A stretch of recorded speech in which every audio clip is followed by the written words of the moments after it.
What's going on, everybody? It's the Bull Show, aka Aidan, and welcome back to another video. Ladies and gentlemen, today we've got a video about Tristan Thompson challenging some of these Chicago Bulls players to be better and to step up in the NBA playoffs. I want to talk about the positives and the negatives behind Tristan Thompson kind of calling these guys out and seeing if they will be able to respond to that challenge that was set out for them in this NBA playoff series against the Milwaukee Bucks. But before we get started, please like and subscribe to the Bull Show. Turn notifications on and let me know in the comments below your thoughts about the current Chicago Bulls situation. Again, we are very, very close to our first game in this NBA playoffs. Are you excited? Are you nervous? How do you feel towards the situation? We are getting ever so closer. And to me personally, I'm very excited, but I'm also very nervous. Again, I think at the end of the season, I was probably feeling a little bit down, a little bit upset. And I still have that, I guess, sort of nervousness that we're not going to deliver in the NBA playoffs, but also looking at these play-in games, looking at how good they were. Some of those games were incredible to watch. And the atmosphere, I'm a big sucker for an atmosphere. If you bring the energy and the noise, it makes the game 10 times more entertaining to watch. So I can't wait for the Bucks and the Bulls series because I know both crowds are relatively close to each other. Both crowds are relatively loud. And I can't wait for that to happen. I can't wait to be in that atmosphere.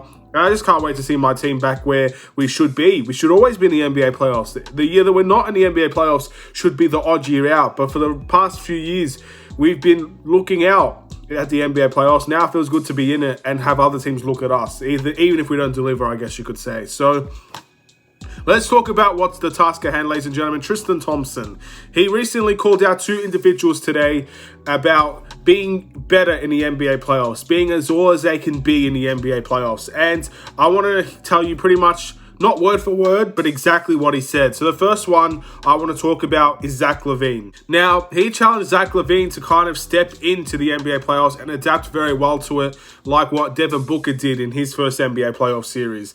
And stuff like that. I think you can understand. Obviously, Devin Booker in his first NBA playoff series was phenomenal. And the Suns were phenomenal. I think they got in a situation where no one expected them to go, and they thrived on it. And they did very well in the process. And for the Chicago Bulls, I guess I don't know if we're going to be what the Phoenix Suns were, obviously. Again, we've got a very hard task in front of us in the Milwaukee Bucks. But we want to see Zach LaVine be probably one of the best players in this series. And I think he has the potential to do that. He has the talent to do that. This was Zach LaVine's team not too long ago. And now he's in the NBA playoffs. It's a different environment. It's a different atmosphere. But I hope he can live up to the task of probably being one of the best, if not the best player on this team in this series. Because if he could deliver in that way, and he does adapt well to the playoffs like Devin Booker did, and he does take that next step, and he becomes to a higher level as a shooting guard in this league, I think not only is that beneficial for this series, it's extremely beneficial for the future as well, to be in that category, to be on that level like what other players are. And we'll have to wait and see if Zach LaVine can deliver. Obviously, the injury and stuff won't help. But I've always been a guy that says actions speak louder than words. And Tristan Thompson also said that Zach LaVine accepted that challenge, accepted that he needs to deliver, accepted that he needs to play better than what he's been playing recently as well. And I hope all of those things really mean something to Zach LaVine and mean something to the Chicago Bulls team. And those challenges set out can be met. Because whether we win or we lose, if Zach LaVine delivers, that's going to mean a lot for the long-term future of the Chicago Bulls. That could pretty much guarantee him getting the max contract. And that will change many people's mind as to whether or not he deserves a max contract, including the front office as well. That would definitely make their minds at ease by giving him that sort of money. If he can show that he belongs in that stage, belong in that environment, and all the work that he puts in will be worthwhile. But as I say always, actions speak louder than words. Saying that he accepts the challenge and him showing that he accepts the challenge is two different things. So we'll have to wait and see about Zach LaVine and what he can do. But Tristan Thompson challenged another player, ladies and gentlemen. He challenged Nikola Vucevic. Obviously, the starting center for the Chicago Bulls, first off, part of the big three, many people would say. Also, not had a great year this year. I think in terms of shooting percentages, it's not been great for Vucevic. I think he's had low numbers. I think he's averaging 18 and 15 this year, which if you look on the face of it, is not too bad. But I think what you see talent-wise from Vucevic, and is, of course, the way that he plays the game for the Chicago Bulls, you expect better. If he's going to take that many threes, you expect his three-point percentage to be higher. You expect him to make more of them.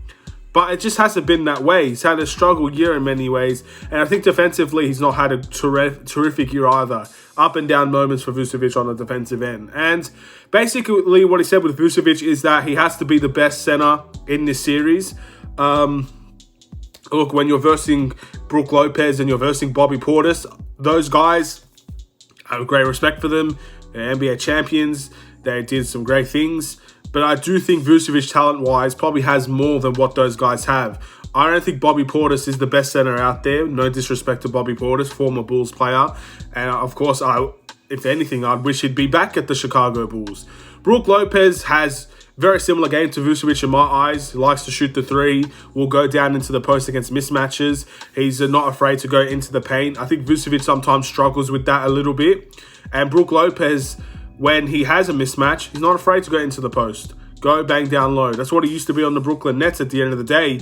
Adapting that game over to Milwaukee could be very easy for a guy that's been doing it his whole career. And Vucevic has the talent, in my opinion, to be very similar and better than what Brook Lopez is. I think the stats show it, and obviously it's up to Vucevic to show that he should not be bullied by Brook Lopez. And we saw in the last game that he was bullied by Brook Lopez, and Brook Lopez had a career high or a season high in points, while Vucevic had one of his worst games of his season. So I don't want to see that be replicated in this game against the Milwaukee Bucks or the series against the Milwaukee Bucks. I'm a little bit afraid that that could happen. But Vucevic saying he's a very talented center. He should be the best center in this series. And he has to take on that challenge. It's something that I very much like to hear, because I feel like Vucevic should be taking that type of challenge. He should be taking that type of challenge all year. And I feel like sometimes the way that he plays is to avoid that physicality, avoid that challenge, avoid trying to get hard into the paint and see what the outcomes can be. So I'm intrigued to see how Vucevic plays. In my opinion, he's one of the most intriguing players to watch, because if he's going to be that perimeter guy, I think the Bulls are in trouble. And I'm intrigued to see if he will go and bang down low with Brook Lopez or bang down low with Bobby Portis. Even if it's Giannis that's on him, if he's going to bang down low and see what he can get out of it. Because he does have the skill, in my opinion. He does have the talent, at least offensively. He has the skills and the talent to be a really good center. It's just whether or not he can put it together, because he hasn't been able to put it together the whole series, pretty much the whole regular season, I should say. Will he put it together in the NBA playoffs? We'll have to find out at the end of the day. And the positives and the negatives as to Tristan Thompson calling them out, basically challenging them. The positives for Tristan Thompson calling these guys out is that Tristan Thompson is a player that's won a championship. I guess he kind of knows what it takes for the best of the best. Because again, he's not the best player on that championship winning Cleveland team, is he? But he's a good role player. He's a good energizer. He's a hard-working type of player. And he's been around the best. He's been around LeBron. He's been around Kyrie. He's been around Kevin Love, the main three of the Cleveland Cavaliers team. And he knows what it takes for those guys when they deliver to win a championship. So he wants to instill that in 2 out of the big three on this team, in Vucevic and Zach LaVine. In my opinion, that experience and that veteran type of way of teaching these guys, no matter how good or bad they are, but in specifically these two guys who are really talented and are 2 of our big 3 players, I guess you could definitely say that he's trying to spread wisdom into what LeBron did and what obviously guys like Kevin Love did and what Kyrie did in the NBA playoffs. I'm not saying they could replicate what those guys did, but I'm saying that they could definitely live up to that expectation and try to challenge it and try to challenge themselves to be better versions of what they were in the regular season. And that's what I'm hoping the outcome will be. And that's why I feel very happy that Tristan Thompson says something about that to these guys and force them to kind of answer the call. And if they don't answer the call, then of course we all know now Tristan Thompson called them out, offered them a challenge, and they didn't live up to it, which will be 10 times worse, I guess, for those guys in this NBA playoff series if they don't answer the call. The bad thing about this is that Tristan Thompson, at the end of the day, he's not the best player on the Chicago Bulls team. And in many more ways, I'm hoping guys like DeMar will be the one challenging these guys. But at the end of the day, if Tristan Thompson's calling them out and he himself doesn't deliver in the NBA playoffs, that sets a bad example for Tristan Thompson. So in many ways, when he's telling Zach LaVine to step up and telling Vucevic to step up, I also feel like he's telling himself to step up as well. Because if he doesn't deliver while the other guys do, that's a huge disappointment on Tristan Thompson's name. So he also has to deliver for the Chicago Bulls as well. And all I can say is I hope he can. It's a risky move to take, but let's hope it works out for the Chicago Bulls. Thank you for watching. Please like and subscribe if you're new. I'll see you in another Chicago Bulls video, ladies and gentlemen. Have a wonderful and safe day. Stay safe, stay healthy, stay tuned for more. Take care and peace.